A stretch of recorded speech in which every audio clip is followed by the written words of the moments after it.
this.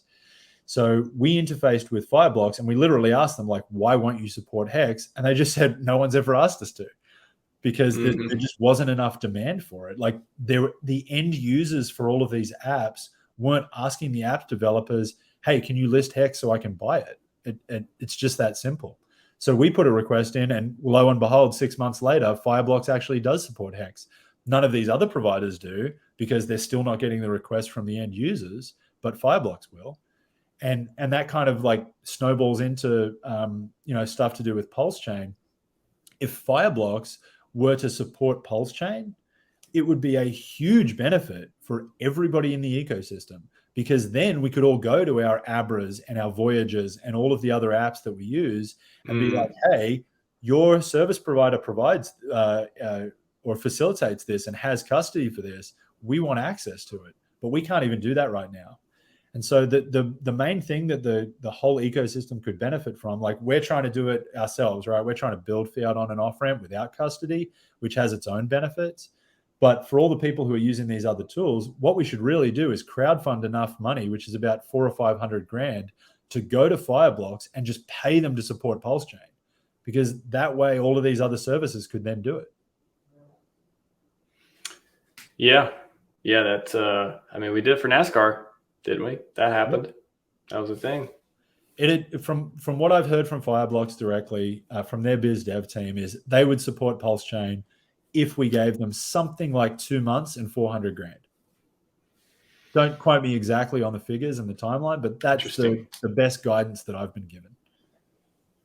A lot of rich Hexicans out there. Hope you're listening, or just a bunch of small to medium players who want to make this happen. So, yeah, I mean, we've shown as a group that we can raise money.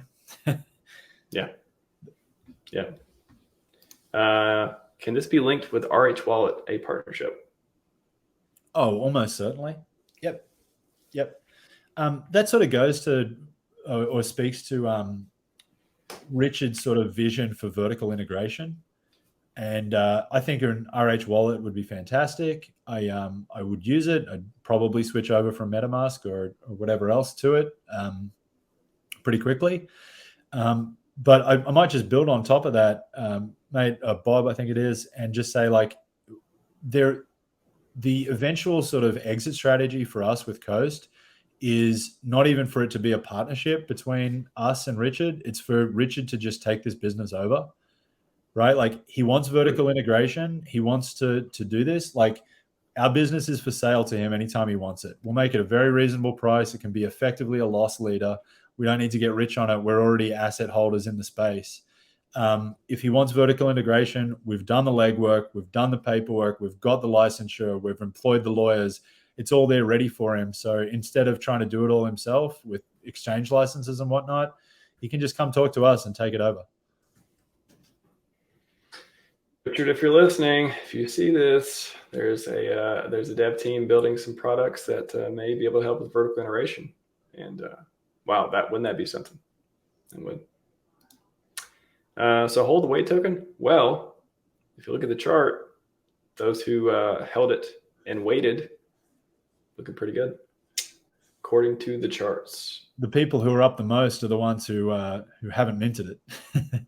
Or that too. Yeah, I guess there's two aspects. Either one, you can wait longer before you mint it to get more of the free claim, or you can buy it off the market and then hold it. And then if you believe price go up, then maybe price go up. That's